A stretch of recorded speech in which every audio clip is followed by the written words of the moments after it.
ये बात आप जरूर स्वीकार करें कि सोते समय आपको बहुत सावधान रहना है। और प्रायः गलती सोते समय करते हैं उपासक की, कोई प्रपंच की बात याद करते हुए या मोबाइल देखते हुए या कोई गंदी चेष्टाओं का आपकी रात बेकार चली जाएगी। अगर गंदी चेष्टा हो गई तो सुबह भी बेकार हो जाएगी, दिन भी बेकार हो जाएगा, निरुत्साहित हो जाओगे। सोते समय आपको समय नहीं देना व्यर्थ चिंतन का। उसी समय विषय चिंतन होता है, उसी समय विषय भोग की आकांक्षा जागृत होती, उसी समय विषय देखने की इच्छा होती। मोबाइल है तो जिस समय आप अपनी शैया पर जाएं स्विच ऑफ कर दें। उसमें मैसेज घंटी आने का कोई भी रास्ता मत रखें। मान लीजिए आप उपासक हैं भगवत प्राप्ति के, 30-35 वर्ष ये नहीं था तो सब मर नहीं गए थे। और बोले इमरजेंसी, जब इसकी 30-35 वर्ष से पहले इसकी कोई रचना नहीं थी, मुझे लगता है, क्योंकि 30-35 वर्ष में ही इसका विस्तार देखा है। नहीं तो कभी किसी के पास मोबाइल नहीं। कोई बड़े अधिकारी तो इतना बड़ा वो, इतना बड़ा वाला वो ऐसे रखते थे। नहीं तो मोबाइल तो हमें लगता है 30-35 वर्ष। तो फिर इमरजेंसी कैसे चलती थी? कैसे चलती थी इमरजेंसी? और आप ब्रह्मा हो क्या कि इमरजेंसी संभाल लोगे? स्विच ऑफ करो। जो सब इमरजेंसी संभालने के लिए तैयार रात दिन न सोता है, वो हर समय जागृत रहता है, वो हमारा आराध्य देव है। स्विच ऑफ करो, चिंतन लगाओ श्री जी का। ये जो रात्रि के शयन के समय मोबाइल में इधर उधर दृश्य देखने हैं, अपने सर्वनाश का बीज बोना है। मान लो, हमारी प्रार्थना मान लो, ये उस समय मन आपको परेशान करेगा जब कमरे की सिटकिनी अंदर से बंद होगी। सबसे प्रार्थना है रात्रि के शयन के समय।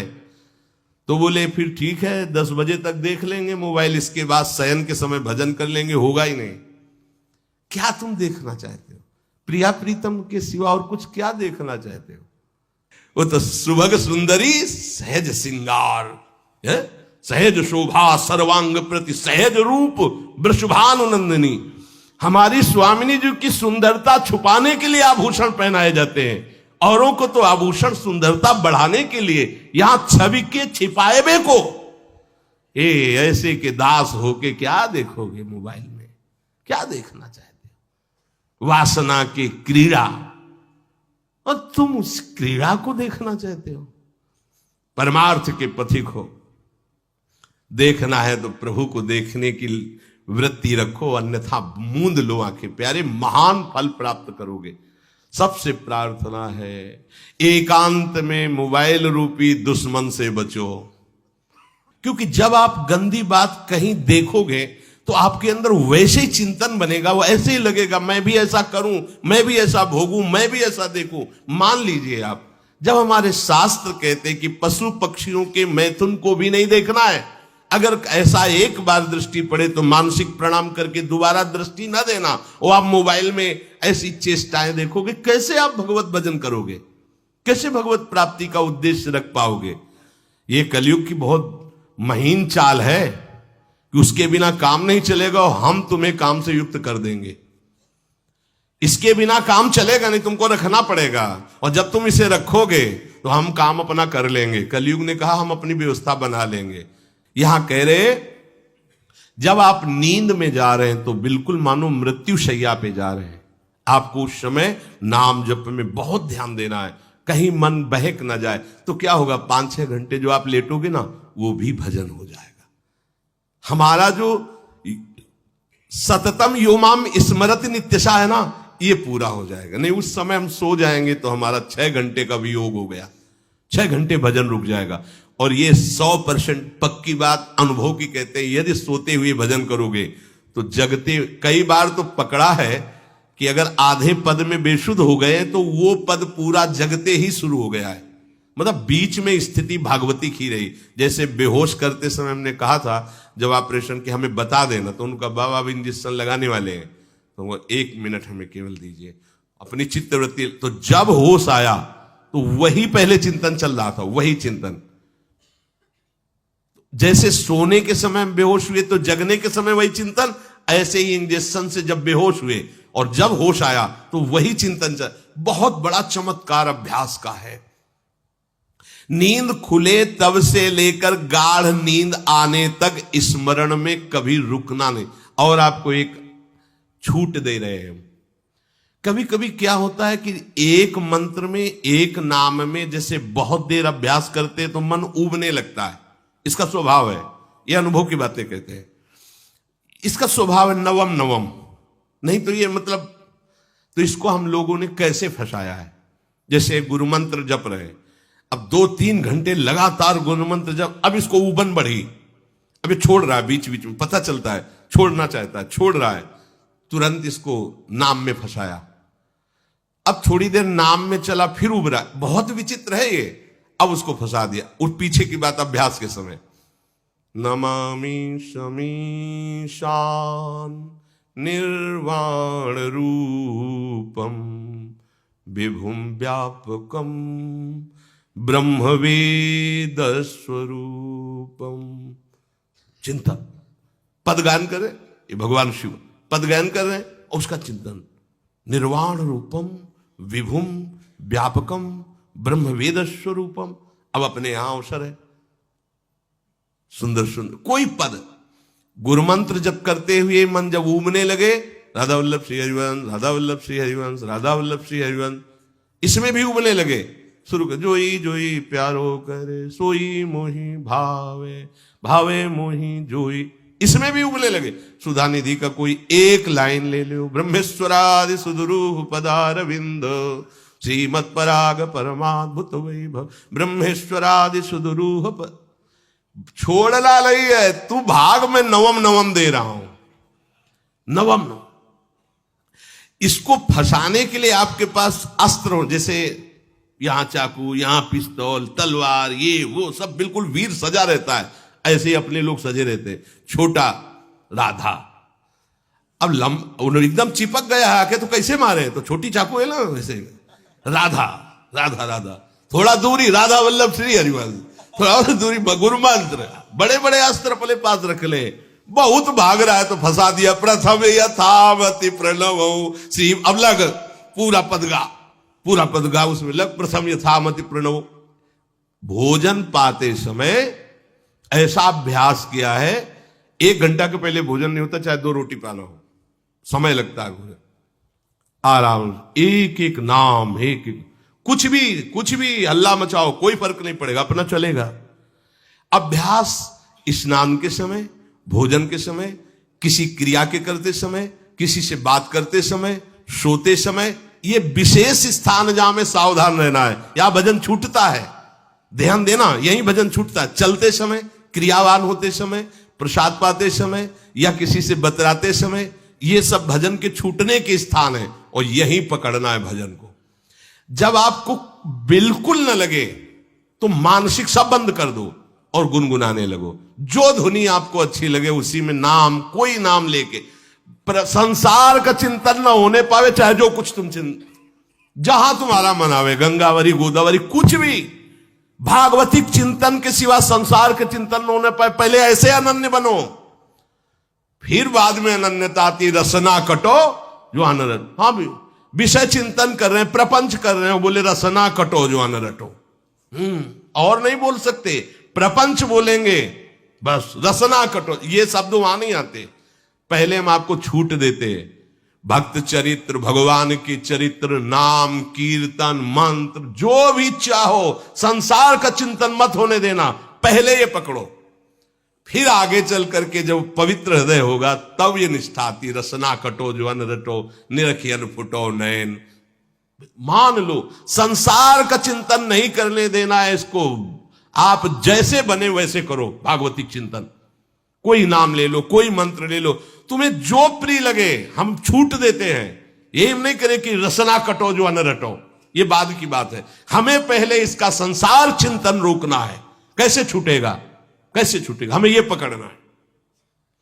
नहीं तो निष्ठा की बात, जो हरि नाम जगत त्रिशिरोमणि वंश बिना कब हूं। हरिवंश बोलेंगे नहीं, हरि बोलना नहीं है, हरि बोलना नहीं, क्योंकि जो हरिनाम जगत त्रिशिरोमणि वंश बिना, हरिवंश बोलना नहीं है क्योंकि प्रपंच में रति। तो क्या करो, जो तुम्हें प्रिय लगे पहले उसे पकड़ो।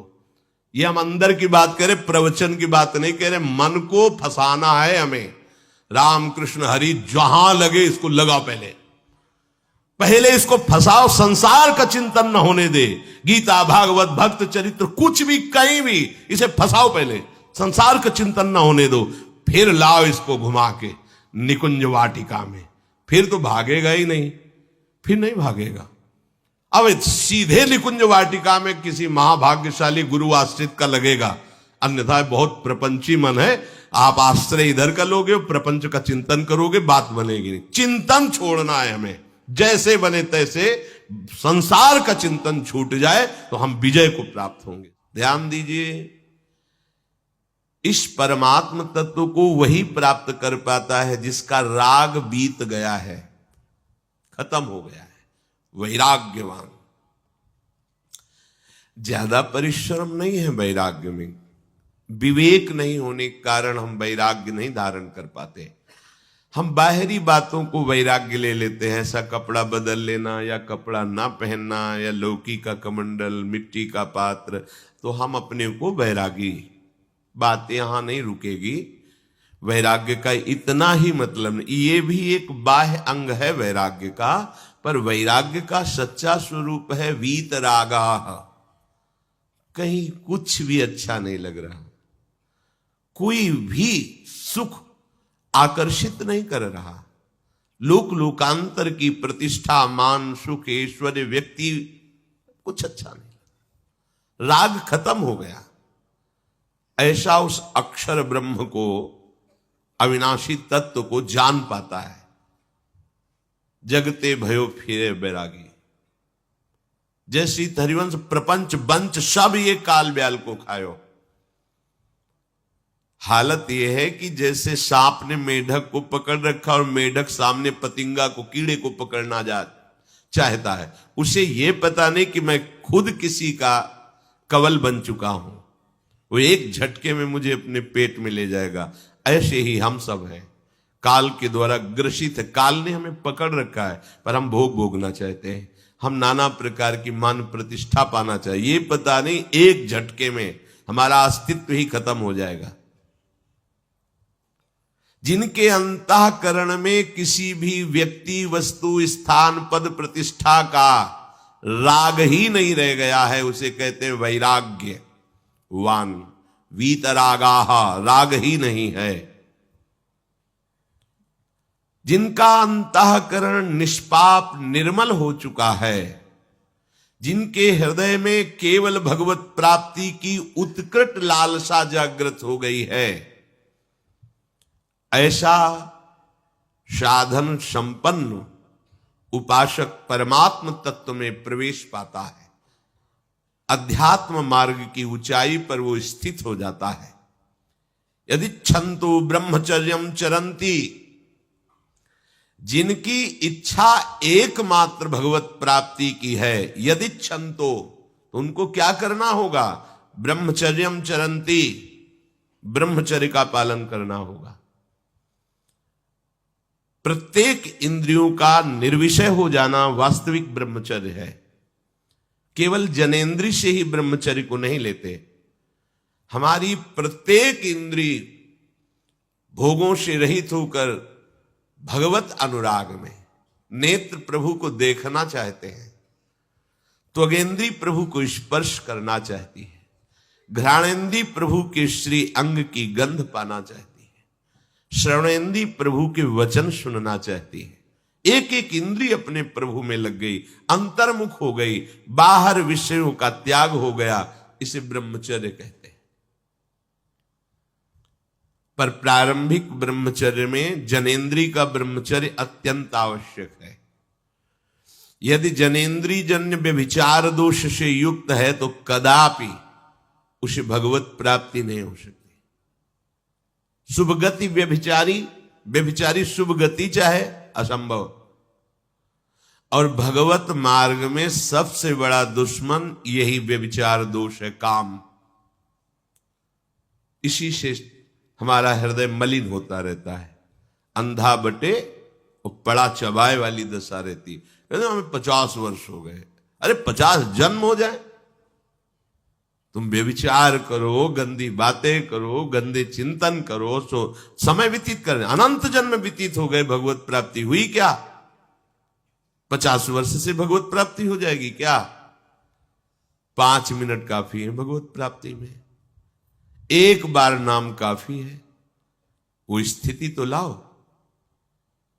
बार बार बहिर्मुख वृत्तियों के द्वारा विषयों में सुख बुद्धि कर लेने से हमारा सारा का सारा अध्यात्म चिंतन बदलता रहता है, इसलिए लाभ नहीं मिल पाता, एक रस चिंतन नहीं रह पाता। बार बार विक्षेपी विषय करते रहते हो, हम सहते रहते हैं और भोगते रहते हैं। एक बार तो हिम्मत करके उठो, अब लो नशानी अब ना नशई हो, एक बार तो दृढ़ बनो। बस मन के अनुकूल चलने की बात को तुम्हें रोकना होगा, तभी तुम्हारे अंदर यदि क्षण तो ऐसी इच्छा जागृत होगी। पक्का पक्का ऐसा ही है। जब हम किसी विषय के वेग को सहते हैं, विषय नहीं भोगते हैं, तो मन बहुत जलाता है। उस जलन में फिर एक ही बात होती है, बस भगवत प्राप्ति हो जाए, झंझट खत्म हो जाए। कब तक हम इसमें चलेंगे? एक बार भगवत, वो जलन हमको भगवत प्राप्ति की इच्छा प्रकट करती है। अपने लोग क्या करते, जलन को मिटाने की कोशिश करने लगते हैं, तो भगवत प्राप्ति की इच्छा क्या, भोग प्राप्ति की तृष्णा जागृत हो जाती है। भोगे हुए भोगों को बार बार भोगने की इच्छा का नाम तृष्णा है। बाहर और भीतर से कोई सहयोगी नहीं, जल रहा है उपासक, तब रास्ता निकलता है भगवत प्राप्ति का, तब इच्छा प्रकट होती। अब नहीं, बहुत जल लिया, अब तो केवल प्रियाजू के समीप जाना है, अब तो प्रभु के सानिध्य में रहना है, नहीं इन भोगों की जलन में जलना है। पर यहां तक पहुंचने के लिए जलना होगा, तभी लिखा सहित सहित बाढ़ है भगति तास्तिति क्षस्व भारत, क्योंकि आगमा पाइनो अनित्यास, ये नाशवान काम क्रोधादि तुम्हें प्रेरित करेंगे, तुम इनके वेगों को सह जाओ। ये स्थायी नहीं है, आगमा पाइनो है, आने जाने वाले हैं, और ये सहन करने से नष्ट होते हैं, भोगने से बढ़ते हैं। यदि क्षंतो, अगर भगवत प्राप्ति की इच्छा है तो ब्रह्मचर्यम चरंती, ब्रह्मचर्य का पालन करना ही होगा, इसमें कोई गुंजाइश नहीं, क्योंकि आप चल ही नहीं सकते। ध्यान से सुन लो, ये मनोरंजन का मार्ग नहीं है, इसमें मन ही मार तनहारिक वृंदावन में गाज, इसमें मन मारना होगा। प्रायः ये मन को दुलार करने वाले लोग कभी भाग्य से सत्संग में भी आ जाते हैं, कभी श्री विग्रह के दर्शन करने भी मंदिर पहुंच जाते हैं, कभी तीर्थ याटन भी करते हैं, पर इनका कोई लक्ष्य नहीं होता। आज सुन लिया सत्संग, बढ़िया है, लक्ष्य नहीं होता। यहां लक्ष्य वालों की बात हो रही। यदि क्षण तो, यदि तुम्हारी ऐसी इच्छा जागृत हो रही किसी जन्म में भगवत प्राप्ति करनी, तो ब्रह्मचर्यम चरंती, आप सच्ची मानिए, जिसके निकालने में तुमको सुख की अनुभूति हो रही, उसको रोकने में कितनी सुख की अनुभूति होगी। उन्मत्त हो जाओगे, बहुत जल्दी आपके सारे के सारे करण भगवदाकार होने लगेंगे यदि आप ब्रह्मचर्य का पालन करेंगे। शरीर स्वस्थ, हल्का, मन प्रसन्न, नींद आदि पर विजय, कितने गुण ही गुण। और ब्रह्मचर्यहीन आलस्य, प्रमाद, भोगों का चिंतन, मन का डिप्रेशन में पहुंचना, कमर में दर्द, टांगों में दर्द, सर में दर्द, घबराहट होना, बिना किसी कारण के मन भयभीत हो रहा है, भोजन अपच हो रहा है, बिना किसी प्रक्रिया के वीर नाश हो रहा है, बिना किसी प्रक्रिया के। काहे को मृत्यु स्वयं स्वीकार कर रहे हो, ये मृत्यु है।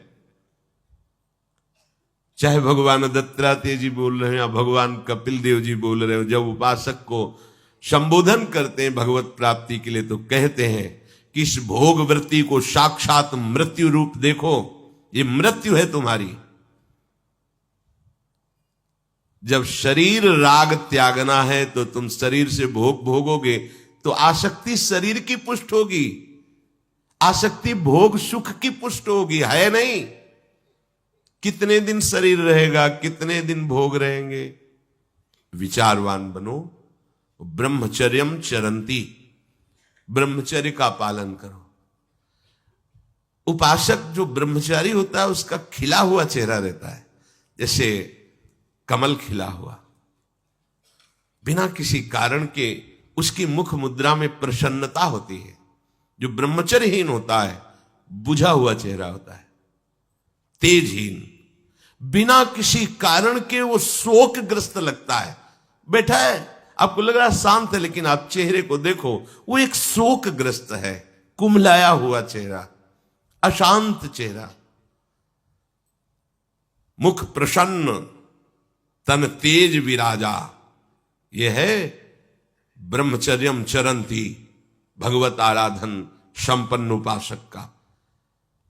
जैसे आग में पैर रखते हुए कोई चले तो कैसे चलेगा, ऐसे ही ब्रह्मचारी की पहचान है। इतनी स्फूर्ति उसके अंदर होती, जैसे आग में चलने वाला पूरा पैर नहीं रख पाएगा, अगला कदम रख देगा क्योंकि ताप लग रहा है, ऐसे उसकी स्फूर्ति होती पैरों में। उसकी आंखें एकाग्र रहती है, चंचलता इधर उधर या बार बार झपकना, यह विषयी पुरुष का लक्षण है। बार बार पलक झपकना, यह विषयी पुरुष का लक्षण है। इधर उधर ताक झांक, चंचलता, ऐसा बैठे तिनका तोड़ रहा है, पैर हिला, यह सब विषयी पुरुष के लक्षण है। यह तो बिल्कुल साधारण स्पष्ट दिखाई देता है आदमी विषयी है या ब्रह्मचारी, एक सेकंड में लक्षण होते हैं। आपको जब भगवत मार्ग का अवसर मिला है तो गृहस्थ हो, संतान हो गई, ब्रह्मचर्य से रहो। नहीं चाहिए संतान तो भ्रूण हत्या, गर्भ हत्या जैसे महापाप करने की क्या जरूरत है। उसी वीर से संतान उत्पन्न होती है जिसको आप नष्ट कर रहे हो, जिसको आप ऐसे पानी में बहा रहे हो, व्यर्थ फेंक रहे हो, तो उसको भ्रूण हत्या का पाप लग रहा है, तो तुमको पुण्य लग रहा है, वीरपात कर रहे हो तुम्हें भी वही हत्या लग रही है, क्योंकि उसमें वही जीवात्मा है जो मां के गर्भ में जाके बालक रूप धारण कर लेती है, उसको तुम नष्ट कर रहे हो। पर बुद्धि भ्रष्ट हो गई है, समझ में नहीं आता, व्यर्थ में वीरपात करते हो, व्यर्थ में। तुम्हारा भजन बनेगा, तुम अध्यात्म के योगी बनोगे, मजाक है अध्यात्म का मार्ग। होश में हो जाओ, ये मन के दुलार को बंद करो। जब तक इच्छा ही नहीं भगवत प्राप्ति की, तो फिर तुम कैसे भगवत प्राप्ति कर पाओगे। भगवत प्राप्ति की इच्छा कैसे होगी जब तुम्हारी इस तरह से निंदनीय वृत्तियां हैं। इंद्रियों को दुलार कर रहे हो, मन को दुलार कर रहे हो, भगवत प्राप्ति चाहते हो, आचरण नीच और चाहते हो उच्च पदवी। सावधान हो जाओ।